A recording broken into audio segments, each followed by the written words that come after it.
Well, have you heard of Snapchat streaking? It's a challenge of sorts where you see just how long you can keep up a streak. Now, a streak is made when you and another Snapchatter have snapped each other within 24 hours for at least 2 days in a row. Once you do that, you get a little fire symbol on your Snapchat. Now, Snapchat then displays every day you keep that streak up. But here's the hard part. If you miss a day, you don't get that streak and you have to start all over, which means you have to snap someone every day again, and it's really starting to stress kids out. So joining us live to talk about try and say that 15 times fast. Snapchat streaking and how to protect your kids on social media is Dr. Anna Shire. So this is a really interesting behavior, and I bet you're seeing more and more kids kind of coming in with anxiety due to social media. Absolutely. There's so much pressure to look perfect and to maintain friendships. And most of these friendships are at a very surface level.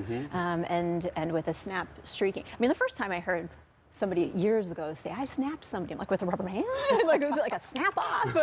But now it's so common knowledge and commonplace for kids, but it's very stressful, especially with the streaking, and like it's so exciting. We've got a fire emoji, and then when you start to not do it enough, then a little hourglass comes on, and it's really stressful. Like, oh my gosh, the hourglass is telling me I'm about to lose my fire emoji. My friend's gonna think that I don't care, and you know, there's all these implications that are tied into it that clearly, I mean, it's a way to get the kids engaged and continue to use it, but it's stressful. What does that do to a kid's psyche? Like, I guess, I mean, adults probably can fall into this as well, but when you're younger, I mean, this is really detrimental when you lose your Snapchat streak.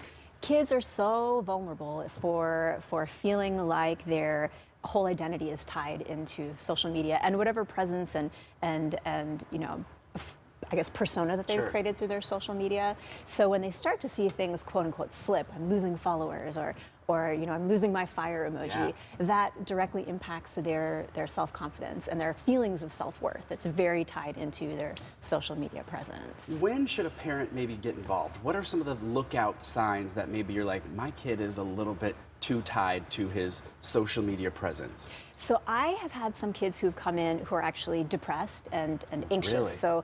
So with kids, sometimes their anxiety presents as stomach aches or headaches, so they're having physical symptoms that start to arise because they're so anxious about some of the things that are happening, whether they're being bullied or they're not getting the response that they expected. So when you start to see physical symptoms of your child becoming upset, that's definitely a sign that not only has it gone on too far, but it's gone too far. So that's definitely a point where you want to step in and you want to start restricting them, and not even necessarily putting it in the framework of we need to restrict your time, but putting it in the framework of, hey, let's hang out with your friends in person. Let's come up with like a pool party or something that you can do so that you have face-to-face interaction.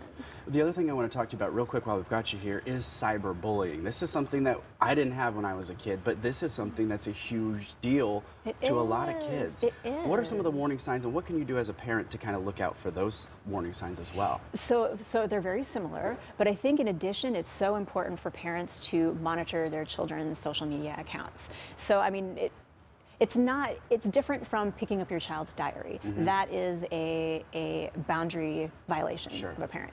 But when it comes to social media, anyone out there can see those things, including predators, including bullies who want to pick on your child and who can do quite a bit of psychological damage. So it's up to parents to really monitor those and monitor all of your friends' accounts, so that if there are things that you see other people posting that aren't even necessarily connected to your child's account, you're aware of it. Dr. Anna, thank you so much for joining us. If people want to get more information or get a hold of you, how can they do that real quick? Our website is a great way, www.drshire.com. All right, we'll put that on our Facebook pages as well, so you can get a hold of Dr. Shire if you have questions yourself. We appreciate you coming in. My pleasure as always. Thank you. We'll be right back.